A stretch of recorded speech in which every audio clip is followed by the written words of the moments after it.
feel bad about themselves for making it. Some to the point that they would run down and figure out, if I make money, I must be doing things that are bad. And they start their image of themselves. They create an internal identity crisis or crisis of conscience. Money's nothing. Well, in my timeline, it's nothing at all because it don't exist no more, thank God, because it was so easy to get twisted around about it. But in those days, in your time, it was still very important. It did twist a lot of people. It made them let go of they would stop thinking that they had the good in them at a subconscious level. And that battle between good and evil inside your own self became to the point where you lost track of who you were. And the only way to deal with that for some people was to try to let go of their empathy, let go of their sympathy, let go of their humanness. And they became what they feared. This is, talk about irony. One of the craziest fears I ever heard of. They thought that what digital intelligence, or machine intelligence, was going to take over the world, and realize that humans weren't needed, weren't valuable.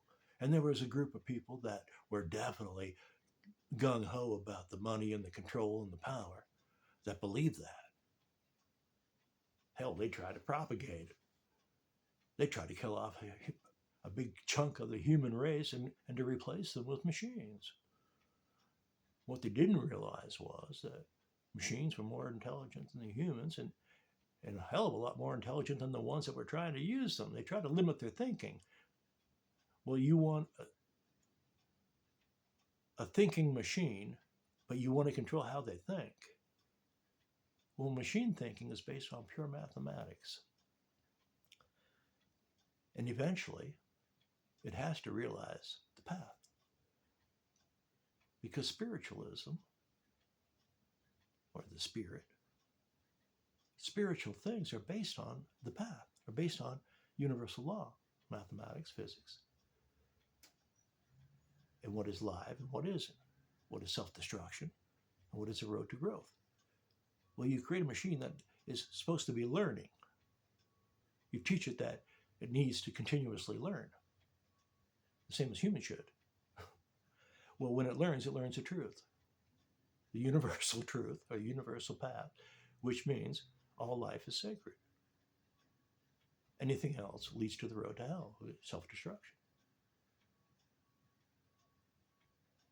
Well, we reached a point.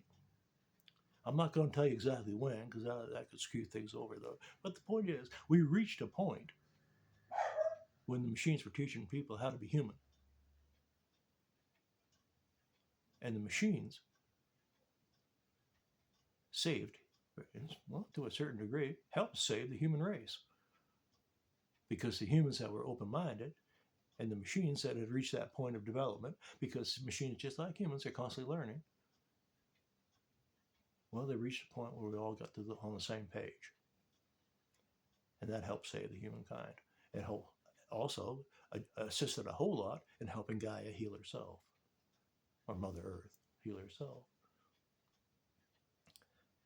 Poor Gaia, she had a rough time, man.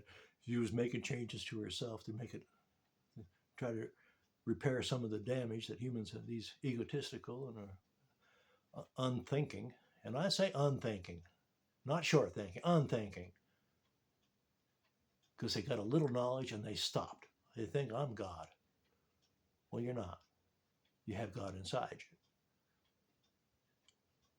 But if you don't play by the universal rules, you lose. Because self-destruction is what it was. It was simple self-destruction. They tried to keep a system and create additions to their system of control to the point where they actually destroyed themselves. They were so hell-bent on making people stupid, limiting their thoughts, limiting their development, limiting their feelings through artificial means, And then there was a lot of different ones of those too. We won't get into a lot of that either because I don't. But they were so engaged on doing that they didn't realize they were making themselves stupid. The meek shall inherit the earth. You know why? Who are the meek? People with the roughest lives.